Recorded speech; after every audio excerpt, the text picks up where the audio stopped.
Hello. Welcome to the new season of our seminar series running from August to December 2024.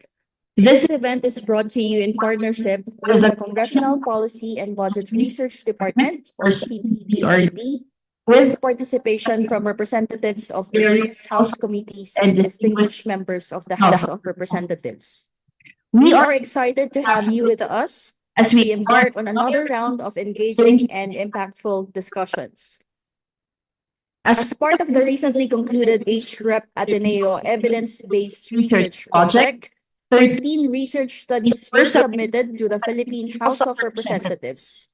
These studies, packaged as the Special Working Paper Series under the Ateneo Department of Economics and Ateneo Center for Economic Research and Development, or ASERD, cover a wide range of topics designed to support the Marcos Jr. administration's 8-point agenda.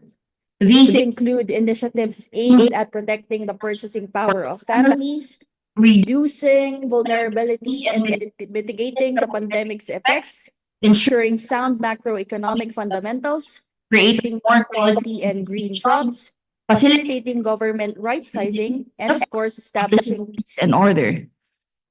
We'll have a 40-minute presentation followed by a 20-minute Q&A, providing ample opportunity for in-depth discussion. Flashing the House rules, please. Just a quick reminder, though the House rules were already shown earlier, let me run through them again briefly. First, please let the speaker finish the presentation before we open the floor for questions. For our Zoom participants, kindly stay muted and keep your video off during the presentation. When we move into the Q&A, simply raise your hand virtually, and once acknowledged, you can unmute and ask your questions. Alternatively, you can send me your questions via the chat box or chat with me directly. Lastly, materials from this seminar will only be shared on our website with the speaker's consent. Today's presentation, titled Monetary and Financial Agenda Towards Inclusion, Consumer Protection, and Innovation, explores key themes from the Philippine Development Plan 2023 to 2028, focusing on the intersection of financial inclusion, consumer protection, and innovation.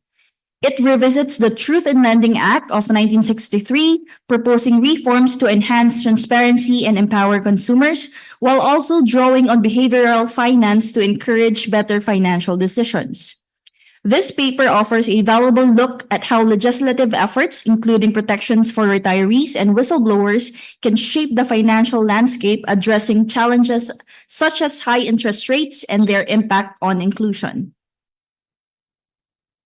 Our key speakers for today's discussion are Dr. Luis F. Dumlao, Dr. Alvin P. Ang, Dr. Sir Percival K. Peña-Reyes, and Mr. Genesis Kelly S. Lontok. Dr. Dumlao is an associate professor of economics at Ateneo with expertise in macroeconomics and financial economics. Dr. Ang, currently on leave, is a professor of economics specializing in labor and public finance. Dr. Peña-Reyes is an assistant professor and director of the Ateneo Center for Economic Research and Development, focusing on policy and data analysis. Mr. Lontok is the associate chair and assistant professor of the Department of Economics, bringing industry experience and academic insights. Please join me in welcoming our distinguished speakers with a warm round of applause.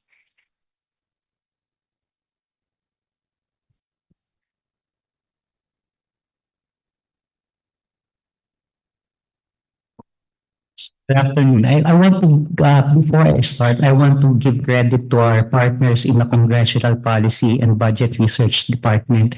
When we started this program and we were introduced with each other, the first thing they told us is, sir, this is a controversial topic and we have lots of ideological differences. So please, we're not into controversy. And we said, no, I think we have more commonalities than differences.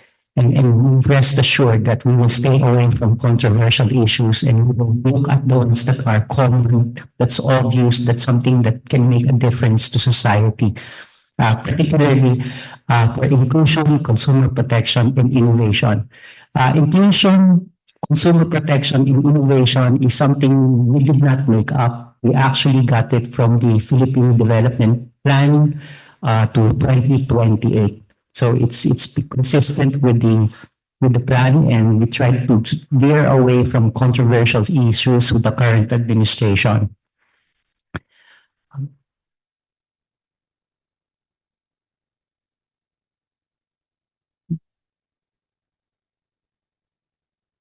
So we go to the next slide, please. Okay, so this is the language of professional financiers. When finance people speak with finance, uh, uh, when finance people speak with finance, they talk with each other in terms of annual interest rates. So this is taken from the website of the Bangko Sentral ng Pilipinas. This is where bankers themselves, finance people, finance professional ones look at when they figure out interest rates.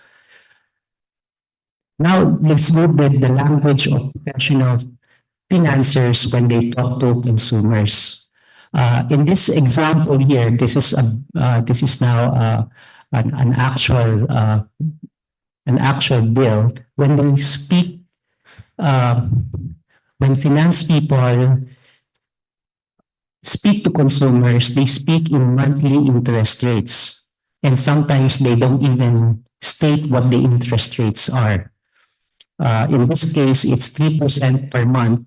And in the real life, when you talk to finance people, they would say, the quote is, sir, ma'am, 3% per month lang. Or it's just 3% per month. But with finance, and as finance, we're able to calculate the actual annual interest rate. The effective annual interest rate is actually 43%. And the annual percentage rate is 36%. So this is another example that I received in email. So people, I imagine it's just me who receive different emails from different banks. So the language professional financiers to consumers is, we had this couple of ladies here says, yes, everything, we're winners and everything stuff. And what they're saying here is you can actually borrow 475,000 pesos very easily and per month for 3 years. And then there's no disclosure of interest. So luckily, as professional finance people ourselves, we calculate what the actual interest rate is. Pesos fast, hassle-free, and then you pay 4,972 for 3 years. And once again, no disclosure of interest, and most people, I imagine, would not figure out what the interest is. And thank God we are finance people who are able to calculate the interest, and the effective annual interest rate is 25%. This is a case where this is an actual, this is a flyer that this hobby that we do, that we collect flyers from salespeople in malls. This is people, so people can relate. Really cool way. And the amount is 1,083,000. The down payment in this flyer is 216,600, and you pay 22,359 pesos per month for 5 years. Again, no disclosure of interest rates, and good thing we're finance people. We have this unusual hobby of calculating interest rate, and that effective annual interest rate is 19%. So because of these things that's happening, ubiquitous practice in finance, one of the things that we ask Congress is there has to be transparency for consumer protection. So, for example, in this other flyer, it says here that the Isuzu Ertiga, you buy it at 1,103,000, and the down payment is 119,000, and all you have to do is pay 22,492 per month for 5 years. So again, no disclosure of interest, so that the effective annual interest rate we calculated as 13%. And this is where what we talk, this is the uncontroversial that we told Congress that so the public has no basis of comparing interest rates. However, outside abroad, specifically what I quote here is the case of the US. The Consumer Financial Protection Bureau of the US requires advertisements, credit card bills, and mortgage documents to disclose the annual percentage rate. So just before you advertise, the interest rates has to be given already. The same case where when we hear an advertisement, there's an advertisement at the end, it says per DTI permit number XXXXX. So that's a given, that's a law. That's why you hear that all the time. And the same goes with medicines. It's a law that the name of the medicine branded as though it may be, that the generic name must be stated. That's the law. And that's why it's so uncontroversial. We say, why not require finance people to explicitly state as a law what the annual percentage rate is. So um, that's uh, so there's nothing. The only thing that's controversial about that is that it's so simple that it is not a part of our law already. Okay. So transparency for consumer protection. This is the one I borrowed from a friend in the States. This is a bill. So again, the Consumer Financial Protection Bureau of the U.S. requires advertisements, credit cards, and mortgage documents to disclose the annual percentage rate. And this is quoted from Bank of America. And it says here that it has, so the interest rate here is actually stated as 0% the first 18 months. And then it's actually stated here because it's the law.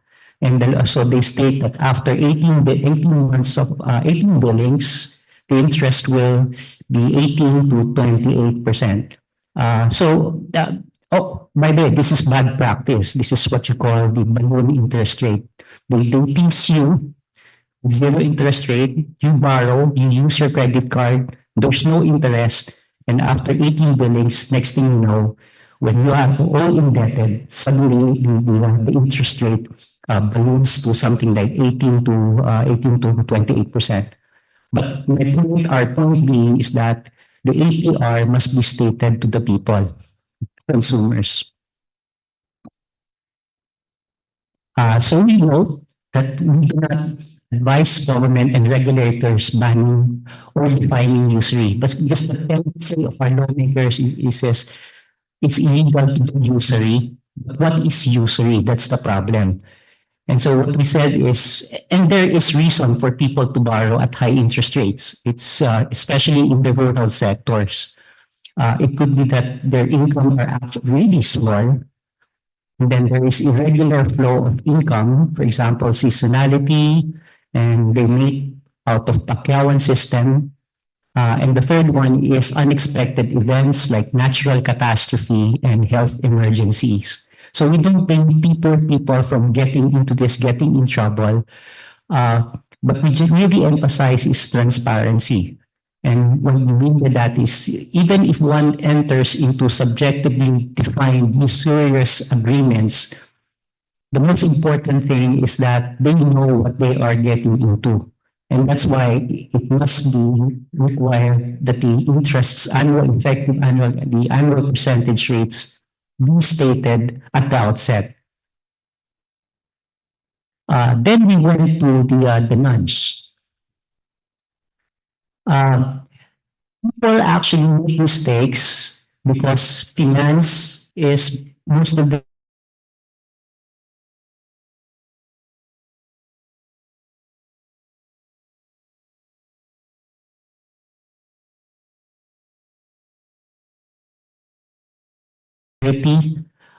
people cannot learn from mistakes because, for example, decisions pertaining to retirement is a once in a lifetime decision. And once you make a mistake, it's already too late. And people sometimes just get excited because it's money. Money. So people gets excited of that. People get tired. What uh, Herbert Simon says as people do not make rational decisions, but rather they satisfies. Or in Tagalog, they say the wording is pwede yan, and so they make wrong decisions. So nudge is altering people's decision without forbidding any options or altering economic incentives. So for example, in 2010, the British Behavioral Insights Team, also known as the Nudge Unit, was established. In 2014, the US White House Social and Behavioral Science Team was established. In 2015, the Behavioral Economics Team of the Australian government, or BETA, or Nudge Unit, was founded, aiming to use behavioral economics to improve outcomes. So these are examples of nudge. It's not just in finance. What I have on the left-hand side is those lines that you see in highways. First, it's 10 meters apart, then becomes 9 meters apart, then 8 meters, 7, 6, 5, 4, 3, 2, 1. So that if you are driving at a constant speed, you start hearing it goes like that. And then you feel that even though you're not changing your speed, you feel like you're driving fast. So you're nudged to slow down. So that's the goal of that. What I have here on the right-hand side, this is one in Changi Airport in Singapore. They also use this I've seen also this in Schiphol Airport in the Netherlands. In the Netherlands, it's not a fly, but it's a red dot. And what we say here, this is an effect, it has been found to be an effective nudge because instead of this is the urinal, instead of the people using the urinal flying that thing, what they do instead is pay on the fly. And in the end, they're nudged to be more accurate in their targeting of people in urinal. And it's scientifically proven to be effective. So this is a nudge, for example. Oh, this is I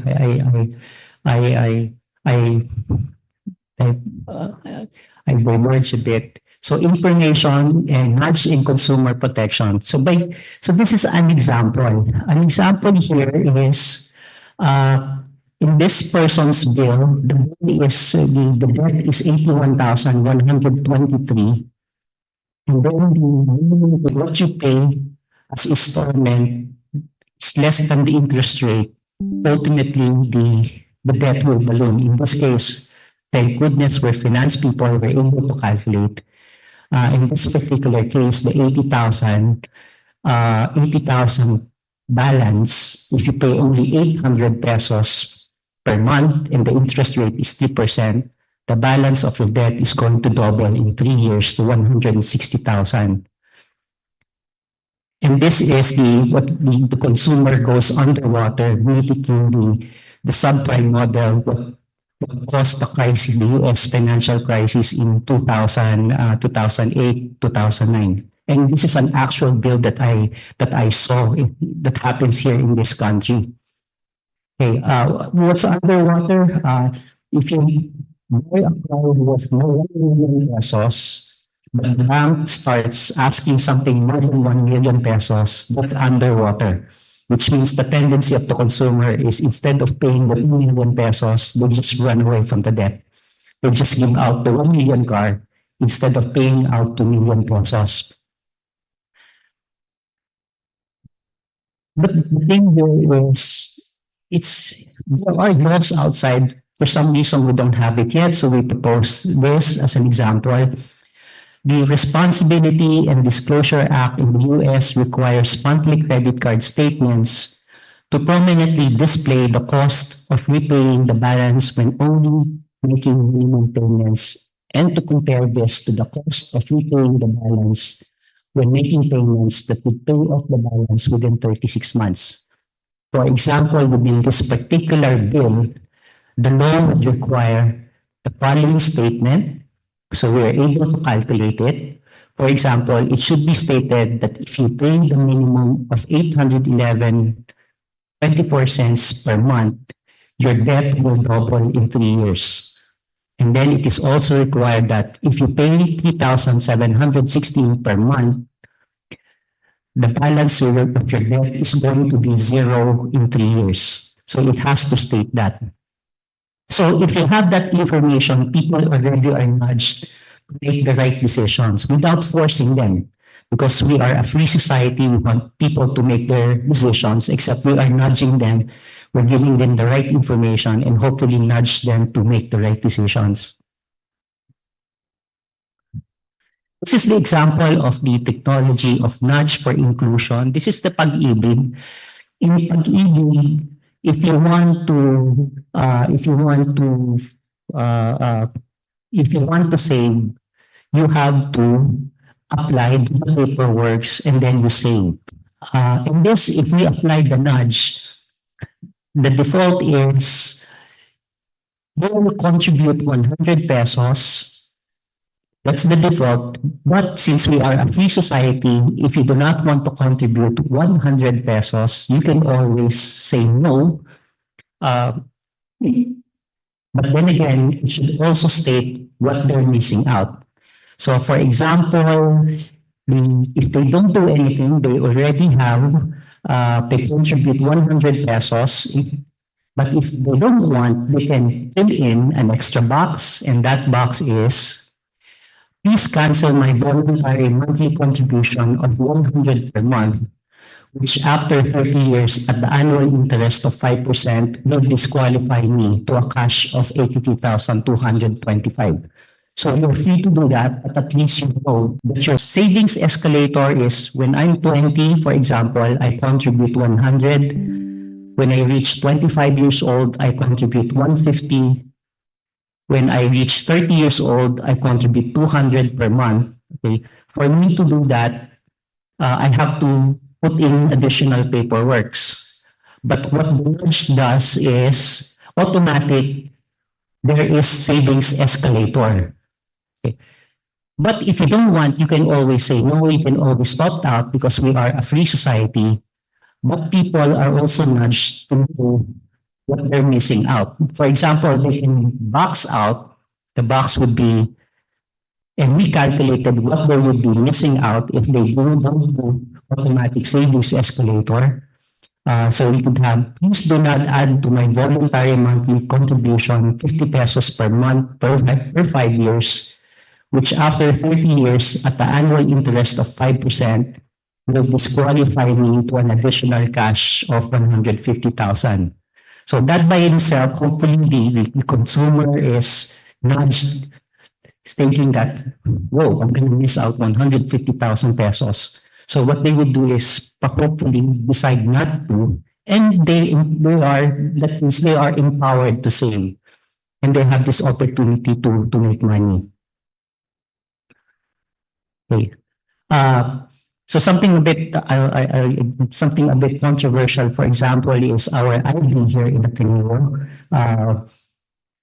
Actually, it's short. What we do abroad is you automatically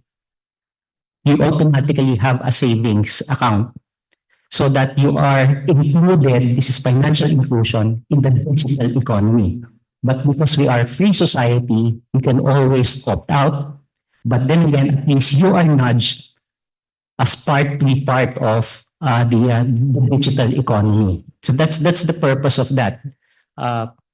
Although some people say that's beside the point. Okay.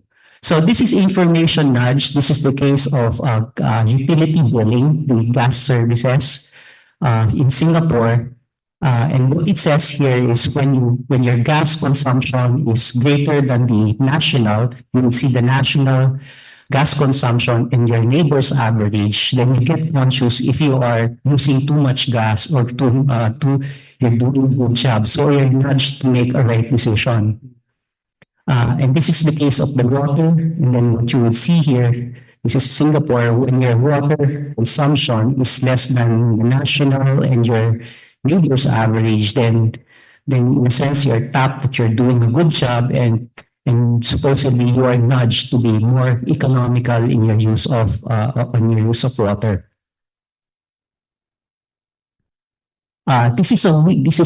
We've seen this. Everyone have seen this. I think in groceries. This is a weekly budgeting nudge. This is the case when you are nudged, not ordered, in a smaller basket, so that you are confined to buy what you need only for the week instead of buying worth 10,000 worth of grocery. But now, because we are a free society, you are also free not to use the basket, but rather you can use the big cart so that you can buy your 10,000, 20,000 pesos worth of grocery. So you're still not taking away your liberty, but you're nudged to do the right decision. I go to the age of reason. The age of reason is um, there is crystallized capital, which is because you become more experienced, you age, you become smarter in your financial decisions. There's the other one, which is fluid capital, which is aging. And because we age, we make wrong financial decisions. And the optimal age is somewhere. So this is now their decision making. There's an optimal age where we are smartest in terms of financial decisions. Okay. Uh, so without offending anyone, the finding is the optimal age when you make the right financial decisions is about 54 years old. Okay. Nonetheless, while financial literacy is needed, we support financial literacy. Research also has it that financial literacy makes disproportionately little difference. It doesn't work as much. Uh, Works is something like edutainment. And hopefully this one works. Uh,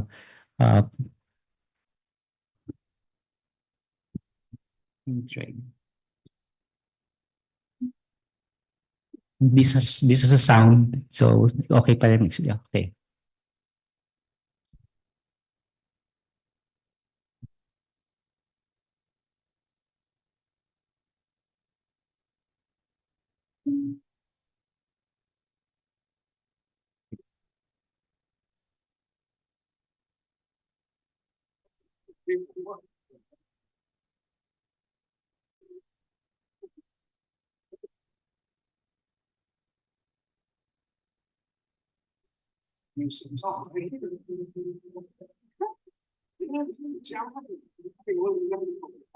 We're good. Yeah.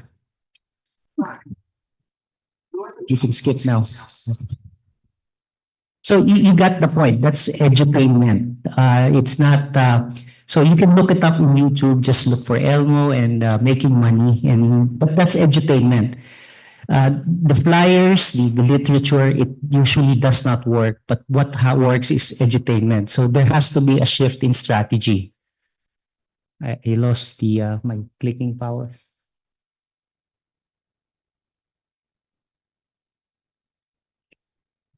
So the other one is financial literacy to employers practicing benevolent institutional nudges. Because what happens now is financial literacy has little effect on consumers themselves. So it's either government can nudge people to make the right decisions, or employers will be the one to nudge their employees to make the right decisions. For example, an ID that automatically makes you a member of the digital economy. That's what is referred to as benevolent institutional nudging. Okay. So there's been a talk why not laissez-faire. The problem with laissez-faire is its market of it results in a market of exploitation. There are bad people that exploit some people, and then the problem with laissez-faire is there is a failure to acknowledge the decline of our fluid capital, including myself. I think no one here in the audience will admit to themselves that their fluid capital had declined.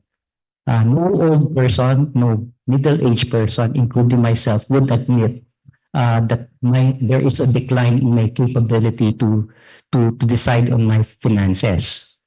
And the problem with laissez-faire is that if you let the family be themselves, there are complications within family. We're still against strong regulatory environment because it's susceptible to mistake. So the other one to look at is for Congress, for example, to look at fiduciary responsibilities. So for example, the U.S. investment Advisors Act of 1940 states that advisors, including lawyers, are basically have bear the fiduciary duties to agents. Or the U.S. Employee Retirement Investment Savings Act imposes a fiduciary duty on employers. So for example, if my employer is Ateneo, then Ateneo has a fiduciary responsibility to take care of my retirement money. And I can always go back to them, sue them. Of course, I won't, but if they make uh, uh, uh, uh, a very obvious and consequential mistake that would hurt my retirement. So there is this accountability. So that's one. So so that's the one. The one that we looked at, the other one is referred to as the whistleblowing. Our laws are silent. So for example, RR 11521 of 2021, an act further strengthening the anti-money laundering law. There is the RA 11765 of 2022, which is an act affording more protection to consumers of financial products and services. And all of them are silent on whistleblowing. So we studied this. What's it? When we're silent with whistleblowing, that means we're giving it to sociological motivations why people would blow the whistle. And that means we'd be relying first on the first is what is referred to as conscious cleansing. That means hindi mo na matake yung kasamaan. You can stand it anymore that you want to you blow the whistle, which not many people do. Or there is utilitarianism. This is the Homo economicus doing cost-benefit analysis, and studies show that not too many people do formal cost-benefit analysis when they see bad practices around. And the third one is referred to as historical malcontent, or in Filipino, gusto ko lang makasakit, kaya ako kita isusumbong, which is something we don't want also. So that's why it's important to look at what if there is a whistleblowing reward. So that's something that we could look at. So the empirical effects is that what it says here is amidst there's improvement in the quality and quantity of information when there is whistleblowing award. The findings also says that deterrence for fear of getting caught via whistleblowing. So so that avoids malpracticing in finance and not taking the benefits from deterrence. The administrative cost has been far less than the benefit, and that's what's been observed abroad. But there are some nuances to consider when this is when and if it is discussed to become a law, is that the reward if the whistleblower files the case, what is referred to as quitam. So for example, if I see you doing something bad, I can go to DTI and whistleblow. Okay, if DTI is the one that sues the person successfully, my reward is only 10%. However, I have an option that I will be the one myself filing a lawsuit against the bad person, in which case my award would be bigger, which is 25%. So that's one thing to consider. That's the practice abroad. Then there's an upper limit, for example, 25% or 10 million pesos, which or 25% of what is being stolen, or 10 million, whichever is lower. So the thing here is we want to have an upper limit. Otherwise, we will create a market of people just whistleblowing. Okay. So we don't want to have professional whistleblowers.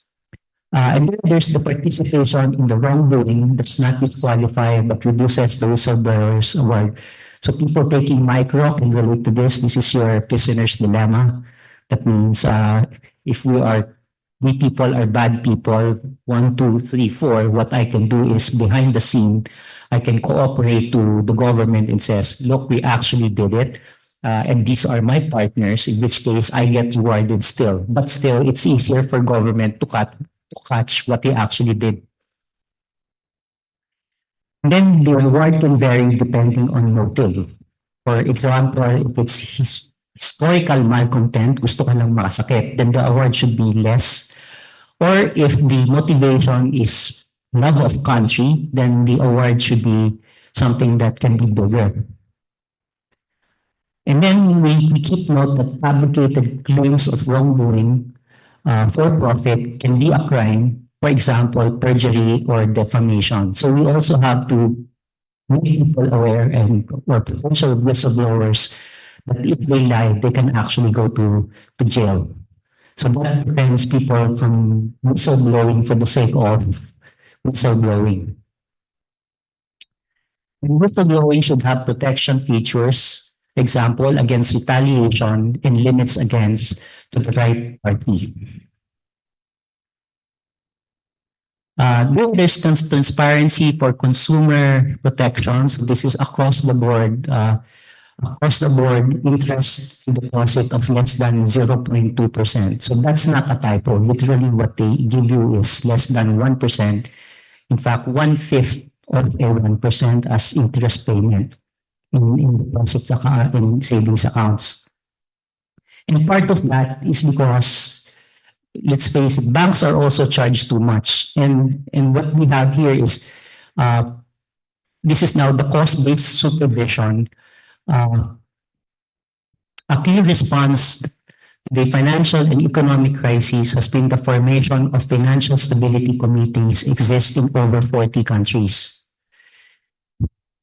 And what they do is they charge banks, planners, the regulators charge banks for supervising financial institutions. And how much do they charge? And what we see here is the first one is the European Central Bank, for example, charges 2.3 euros per 100,000 of asset.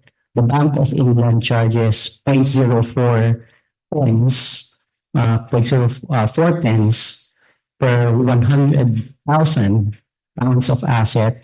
The Federal Reserve charges $2.89 per 100,000 of asset, and the central bank charges 28 pesos and 57 cents per 100,000 peso of asset, which if calculated, there is a department out there in the BSP that's making 8 trillion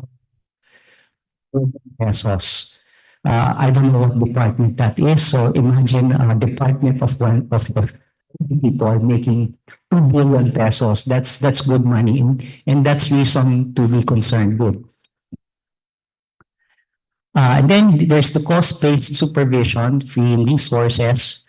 Following the principle of cost-based supervision, that is, you charge only. So what our central bank does is the per 1% increase in asset, the fee increases by 1%. But what has been found out is that there is economies to scale in supervision. That means as the size of the bank increases, the cost also increases, but it increases by less than 1-to-1. So for instance, in the US, it has been found to be 0.6. So for example, a 100% increase in asset and the fee will increase by the cost of supervision only increases by 60%. So in a sense, big banks basically are being penalized for being big, particularly in an industry where size matters. Currently, there's no exposure-based fee. It has to be considered because, for example, in the European Central Bank charges additional fee if they found out that a particular bank is high risk. Currently, the fee is based on average accessible assets per year. And the problem we pointed out is this can be pro-cyclical. That means in good years, there's less need to supervise, and therefore banks, the regulators do not have to charge uh, banks. But in bad years, in financial crises, there is more need for supervision, and therefore there is more need to charge banks, and you are charging banks when the banks are already in trouble. And the solution to that, an example solution is what they do in CSIB or counter-cyclical buffers. So instead of the 1 year as the average accessible assets per year, you do average accessible assets, for example, per 3 years. So it becomes less cyclical. Yung resources, there's the Agri-Agra, so the Magna Carta. So this is a bit technical, but I've seen this. So for example, the recent method of determination is, for example, for agriculture, 25% of the asset has to be, of bank assets has to be allocated to agriculture and recipients of the uh, of land reform, recipients of land reform, the agrarian reform, yeah. And what they do is they determine that the Congress determines the penalty, which is 0.5% of non or under compliance. But the economic theory says that MCA works when accompanied with government guarantee with risk-free interest. So for example, student loans in the US, there is government guarantee. That's government back. But here it's, the way it works here is, that's why banks charge us so much, because in reality, banks are also being charged by so much by government. So we propose reverse determination of MCA. So that is to use the statistical value of life to determine the social desirability of MCA. What do we mean by that? Determine how much to guarantee. For example, 50 billion from the General Appropriations Act. Determine the default risk. Currently, what we saw, the default risk is around 25%. And we know that the risk-free interest rate is 5%. And therefore, if you calculate the MCA, it should be 2.5% only, as opposed to what they are doing right now, which is 25%, which means that banks are already compliant with this thing. So these are the checks or who implementing. So I think we'll skip that and we'll move on with the Q&A. Thank you.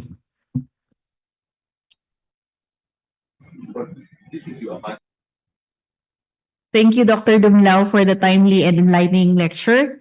We are now approaching our Q&A segment. We are encouraging participants online and on-site to raise their hands or type their questions in our chat box.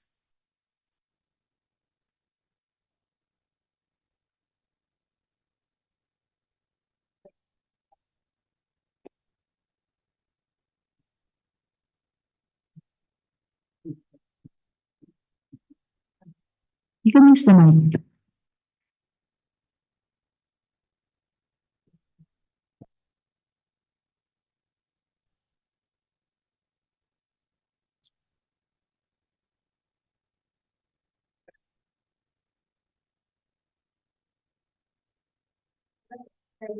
For the other speakers. Yeah, do you have something to add?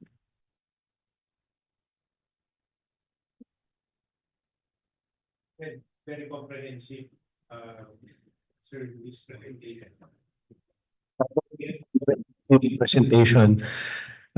In fact, there will be another occasion to present this. Now we will have an Eagle Watch briefing.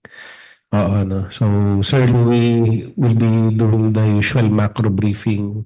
I will be doing this just to let everyone know no, that there will be a lot of past this. That's also, it's also a that gives explanation of who are trying to know states na there are examples. One can actually use Excel with most for the shown in Excel. System, it is advertised. So it's very much so also it can actually be Excel using functional source. It's how we do it.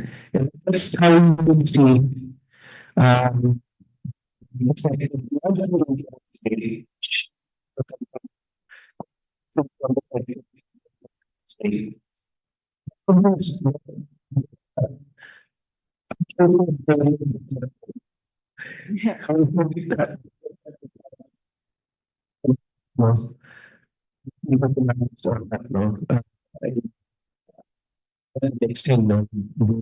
get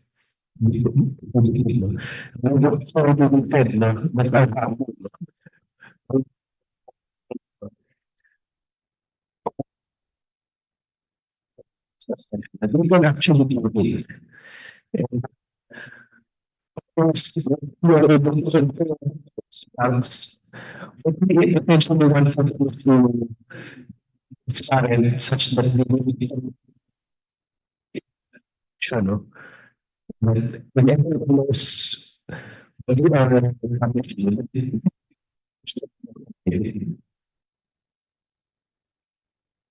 Thank you for that additional information, Dr. Peña-Reyes. We do have one question here. Being a law student, how can we help the consumers in regards with monetary and financial agenda towards consumer protection?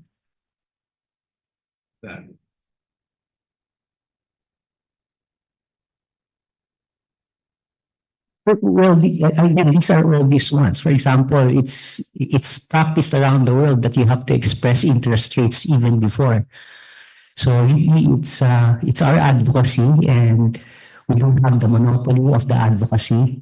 Just because it is our advocacy means it doesn't have to be, it cannot be your advocacy anymore. It can also be your advocacy that there has to be transparency, that the interest rates, the effective annual interest rates must always be stated.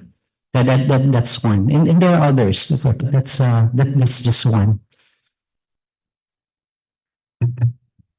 Thank you, Sir Louie. We do have another question here from Mr. Khalil Raman Shian Bola.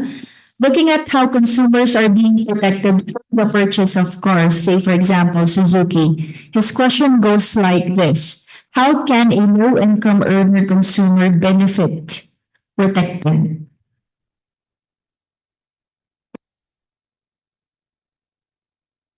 Just say. Um, so this is funny, but this is so many years ago. This is even before I get married when I was in the US. When I bought a car, it was already a law that even before you buy a car, it states there what the annual interest rate is. That's so low, and my sons have graduated, and we still don't know that. And there's no even discourse of expressing interest rates. And this happened in Europe even 30 years ago. But it's a law that you have to present the interest rates. You don't fool people. Some banks say it's 3% per month. Some banks say it's 7% per 2 months. Or some banks say it's 5% per 8 months. And the next thing you know, consumers no longer has a basis of comparison.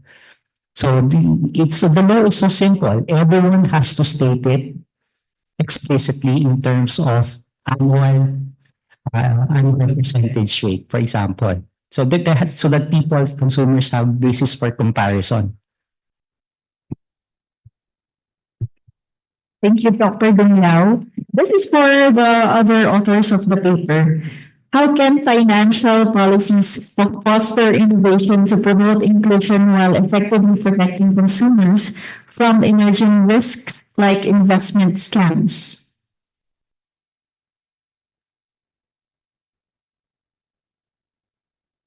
It's the innovation to promote inclusion.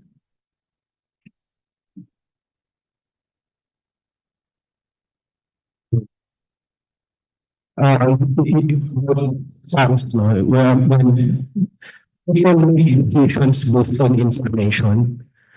So if you're fed of information or you don't have enough information, you will be, let's just say, you will be doomed to a scam.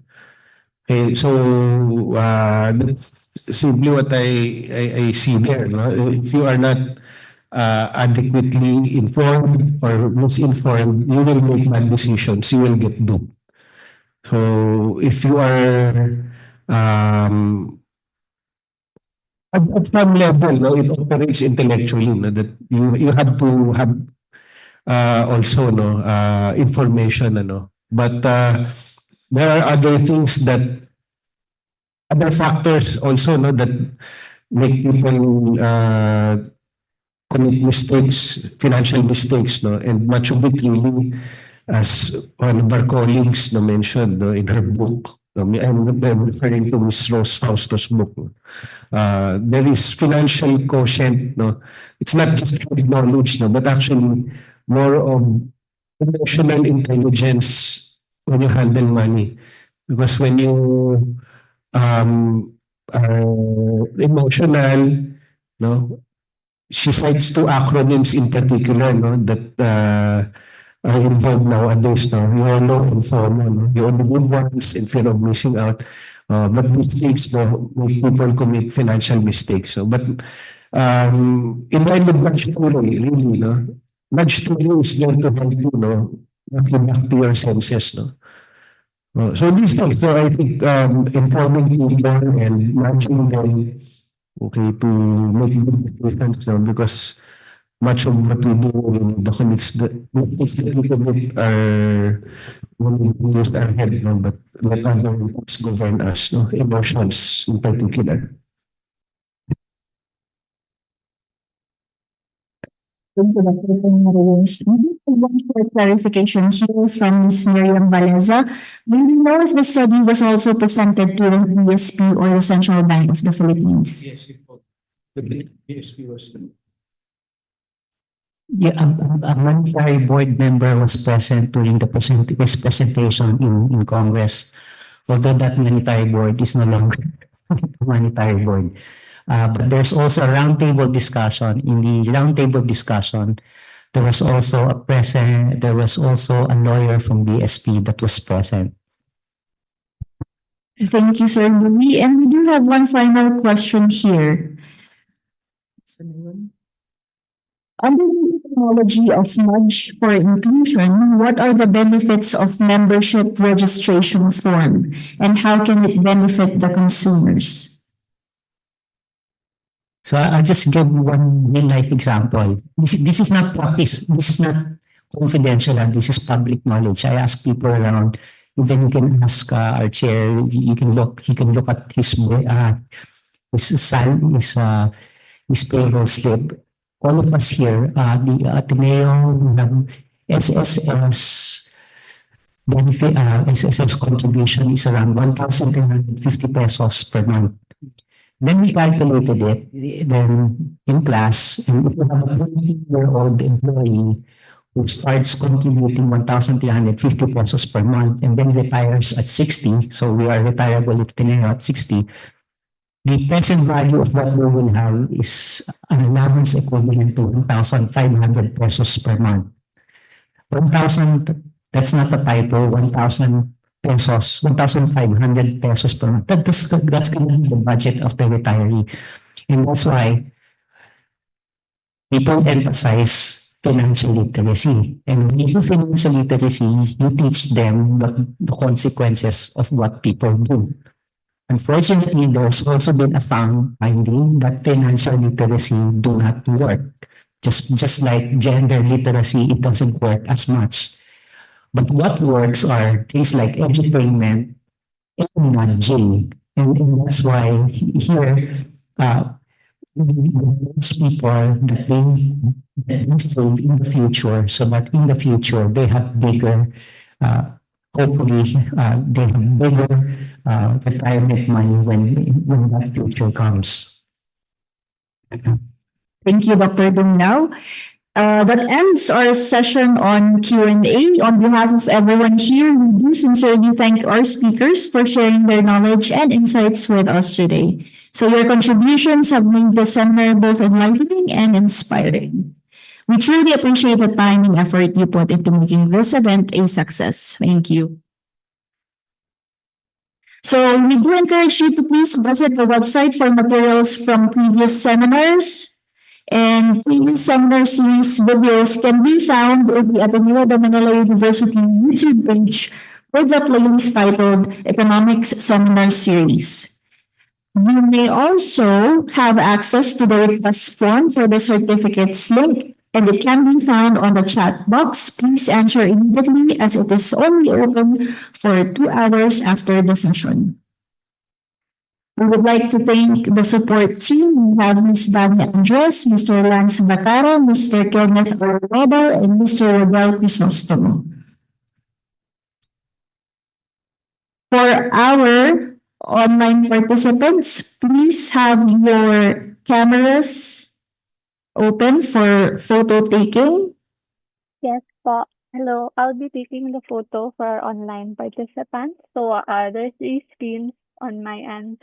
So I'll just be taking 3 shots po. And for our on-site participants, feel free to just look at the TV po para nakatingin pa rin po tayo. But then there will be a separate photo taking for the on-site participants. Okay, hope everyone is ready.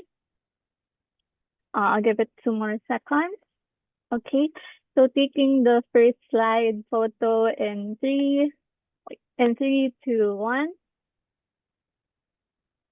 Okay, taking the next photo at 3. Oh, wait just a moment. In 3, 2, and 1. Okay, that's it po. Going back to Thank you, everyone.